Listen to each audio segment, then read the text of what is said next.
সপ্তাহের ব্যবধানে ডিমের দাম ডজন প্রতি বেড়েছে 20 থেকে 25 টাকা পর্যন্ত। পাশাপাশি বাড়ানো হয়েছে ব্রয়লার ও সোনালী মুরগির দাম। এতে বিপাকে পড়েছেন সাধারণ মানুষ।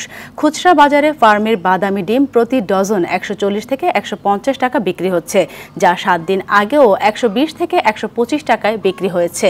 আর ফার্মের সাদা ডিম বিক্রি হচ্ছে 135 থেকে 140 টাকা।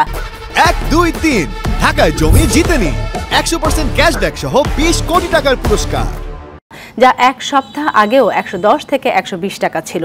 খামারিদের অজুহাত, দেশে দাবদাহের কারণে মুরগি মারা যাওয়ায় ডিম উৎপাদন ব্যাহত হচ্ছে, এতে বাজারে কমেছে সরবরাহ, তাই দাম বাড়িয়েছেন তারা।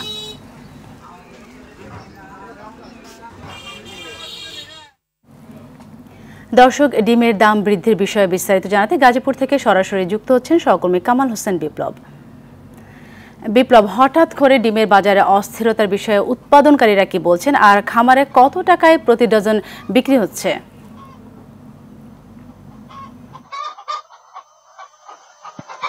জি, 1, 2, 3 ঢাকায় জমি জিতে নিন 100% ক্যাশব্যাক সহ 20 কোটি টাকার পুরস্কার। সাথী, আপনি যেমনটি জানতে চেয়েছেন, আসলে এক সপ্তাহের ব্যবধানে কালিয়াকৈরে কিন্তু লাফিয়ে ডিমের দাম বেড়েছে। আমি এই মুহূর্তে দাঁড়িয়ে আছি গাজীপুরের কালিয়াকৈরের উপজেলার বৈরাগী চালা। এখানে একটি খামারে দাঁড়িয়ে আছি। এই খামারির সাথে আমি কথা বলেছি। তারা জানিয়েছেন যে দেশে যে তাপদাহ ছিল, সেই তাপদাহের কারণে অনেক খামারের মুরগি মারা যায় এবং অনেক খামারি ক্ষতিগ্রস্ত হয়ে খামার বন্ধ হয়ে গেছে, যার ফলে ডিমের চাহিদা বেড়েছে। চাহিদার কারণে কিন্তু ডিমের দাম বৃদ্ধি পেয়েছে।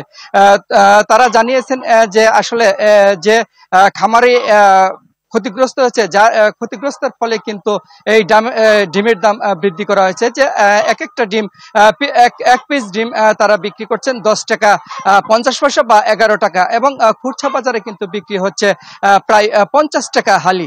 তবে আমি আপনাকে একটু বলে রাখি যে কালিয়াকৈর একটি শিল্প অধ্যুষিত এলাকা। এখানে কিন্তু লাখ লাখ শ্রমিক বসবাস করেন, আর এই শ্রমিকরা কিন্তু অল্প টাকা বেতন পায়। তারা কিন্তু বেতন পেয়ে এই যে ডিম রয়েছে, সেই ডিম তারা ক্রয় করে কোনো রকম খেয়ে তারা কাজে যোগদান করে, যার ফলে কিন্তু বেশিরভাগ যে নিম্ন আয়ের মানুষগুলো রয়েছে তারা কিন্তু এই ডিম কিনতে হিমশিম খাচ্ছে।